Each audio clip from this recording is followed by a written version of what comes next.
Well, welcome to the Beyond Cinema Studio, presented by Celebs.com, up here at TIFF. Sudz Sutherland, CC Pounder, Tatyana Ali. Firstly, congratulations on being back, Sudz. I mean, 2003, you had your first feature award up at TIFF. Of course, you've been involved since then, but this is really your first kind of feature back. So how does that feel for you? Is it like a homecoming of sorts? Yeah, I guess it's kind of like a homecoming. I mean, I used to volunteer here. Used to be one of the volunteers opening doors for celebs and helping people out. And you know, back in the day, people were like, you know, elderly women would say, "Are you one of those young, hot black filmmakers?" And I was like, well, one day I will. And now I am. Yes, I am now. Have you had anyone ask you that question? No. like, excuse me, is Brad Pitt here? Where is that? That's really the kind of thing. Is get out of my way. That's Joseph Gordon-Levitt over there. Now that you're all famous, you don't open doors for old women anymore. Is that what you're saying? No, I always open doors for old women. So this film, obviously, you know, taking three people out of their element and putting them in somewhere that's completely foreign to them, despite the fact that the director. Sorry. Despite the fact that. Okay, I'm sorry. Hey, Jennifer, it's time to we're go time. Okay, I'll call you back. It was good. So Sudz, was that the other half of the creative equation? It was. Did she want to weigh in on the conversation? No, she doesn't like doing these interviews. I'm telling you, it's just, I try to get her here, and she doesn't like doing the interview. She likes writing, and I thought she wrote a fantastic script. I helped out a bit, but she wrote a fantastic script, and she produced this whole thing and made this whole thing happen. So it's she's like all testament due to Jennifer Holmes. Is it easier to work with your wife on that sort of thing, or is it something that means you can't get away from work even when you're at home? Are you crazy, Elliot? No, it's hard working with your spouse, and she will attest. But it's also great because I think we complement each other. And all kidding aside, I think we complement each other. We both have strengths, and we build upon those strengths. And where we're weak, we build upon that. We try to complete each other because I think that we're a good team, bringing a male and female energy to anything that we do. And here you're focusing on, you know, quite a few strong women characters as well, or lost women as well. But CC, I mean, what was your first meeting like with Sudz? What made you want to do this with him? Here it was kind of a convenient accident that kind of had you involved in the project in the first place. I think convenient accident is a really good phrase for this, because I mean, I'm not sure how they came to me in terms of why call, but once we got together in the room, I knew I wanted to do it because it had the three criteria that I wanted. It was an independent film in a region that I wanted to assist. It had the writing that I could actually say, okay, I'll go ahead and do it. And the bottom line is, you've got to have a story, and it's got that. And so you know, tell me about Dulce. Like what was it about her that made this kind of interesting? You know, what's really ironic about Dulce is that I didn't connect to the character specifically, but I connected to the overall story.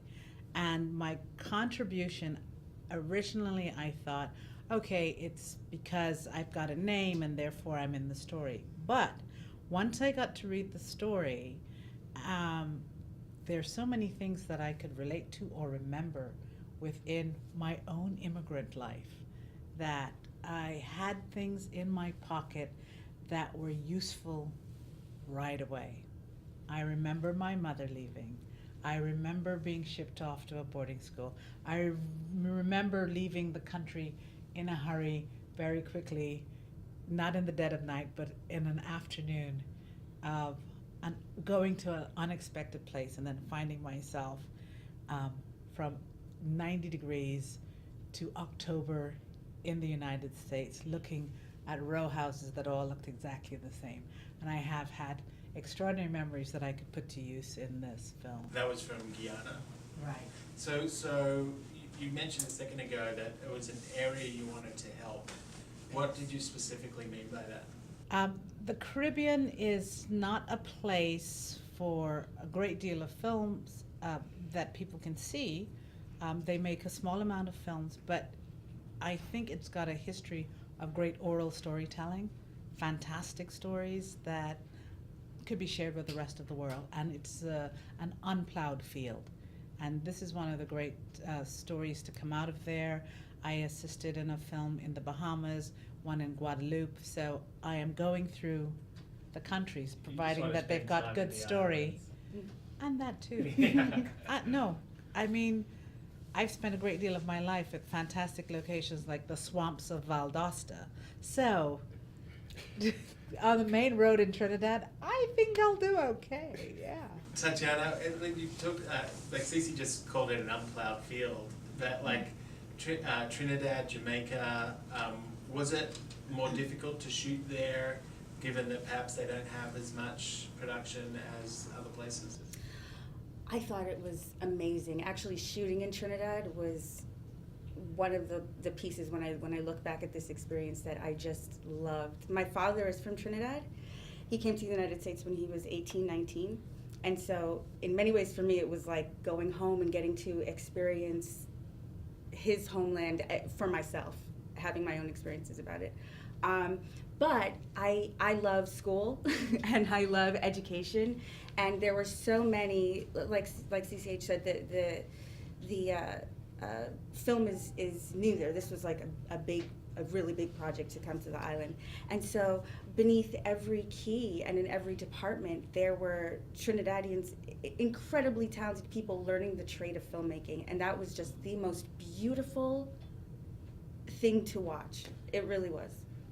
When you worked with Rodrigo Garcia, obviously that film, Mother and Child, it's all in the title. You know, here you've got a situation that could be defined the same way, or mother without child rather, or mother without children. So for you, like, do you have kids? I don't have kids, and that was the big challenge for me, even approaching the script and approaching the story. At first I said, well, what does Marva do? Okay, she's a nursing student. What does she do? What does she do? What does she do? And then it finally hit me like a ton of bricks. She's a mother. That is the most important part of her life. And so I had a lot of fun building that in myself as much as I could. And I took from I'm blessed to have a really wonderful mother and grandmother, so I took a lot from them. But yeah, what it's like I feel like for Marva, her children are like limbs, and it's like she's without parts of her body, and so that's something that I've taken away from the film. I felt a little bit of what it's like to be a mom. I wouldn't say completely, but yeah, I think bit. that when people watch movies, they try and read stuff into it all the time, and like Marva is like so close to being a mother, but she's like, I mean, literally the word is so close to being mother, but it's slightly incomplete. You know, so it's that sort of aspect of it. Is the naming of these characters, is that something you take a lot of time with? Yeah, we do. We take it's a very there's a methodology to it, because each of the names have to be different and start with different consonants. And then from there, we go and we, really try to figure out, what does this one mean? And how common does this appear in whatever region it is? So we actually do go through a long, because it was like, no, that's not right. No, that's not right. Because at one point it was Marilyn, Monica. There's a bunch of different things that we're going through, and that's. But when we name characters, it's huge, because it's like sometimes a character, it just doesn't fit. It's just not right. It doesn't. This is a rhythm. It doesn't have the meaning. So that it's intensive. But again, this writing process was it's been a 6-year process, because I think the final draft is the film. And so what was it about Tatyana that you saw that you knew you wanted her to play this part too? I think it is like, there's a very kind of an innocent quality to Tatyana, even though she's a fully grown woman and all that. But it's like there's still an innocence there, and also just because of being caught up in whatever crime she was caught up in, it's a crime of naivete, and that was the one thing. Being a mule is there's a naivete to that decision. Like, oh, okay, I can do this. I can mule these. I can just take the suitcase up and it'll be fine. Because so many young women are caught up into that, and so we wanted to sort of look at that crime, because again, it's like you're just taking up a suitcase, and it's like it should be an easy peasy thing, but so many people get caught up in that, and so we wanted to look at that as what goes into it. And I think that one of her strongest scenes is this monologue that she delivers, and she just describes how it all happened. And I thought that it's one of the best scenes in the film, as she goes and breaks down and describes the whole crime, and the whole audience has been waiting for this because they don't know why she's in Jamaica, they don't know why she's been deported. But I think that is part of the quality. I mean, there's a girl next door quality to it that she has, and an innocence, and then but that also like that like I know her not just because of her obvious fame, but just because like there's a feeling that you could say, and I think it's called cousining. Like when you go and like immediately when you go to your cousin's house, it's like all the photographs, they catch up with you. Oh, this is when you were 6, and this is when you're this, and you see these photographs, you've never seen them before in your life. But all of a sudden, like there's a feeling there. It's like a cord between you, and it's I call it cousining, and it's like that kind of feeling. That's the reason why she got the I part. saw it happen to Cece when she walked in, because wherever she goes, people refer to her from different projects that she's done. So there's a familiarity, but it's from different periods in her life. Yeah. Why didn't you shoot the whole film in Jamaica? It was financially a challenge. I mean, this is a modestly budgeted production, and to get this film to Jamaica, we needed some kind of assistance. We needed to complete the budget. There was a hole in the budget, so we went through various scenarios, and we needed some movement. Like I don't want to like do all inside baseball, but we just needed to close that gap.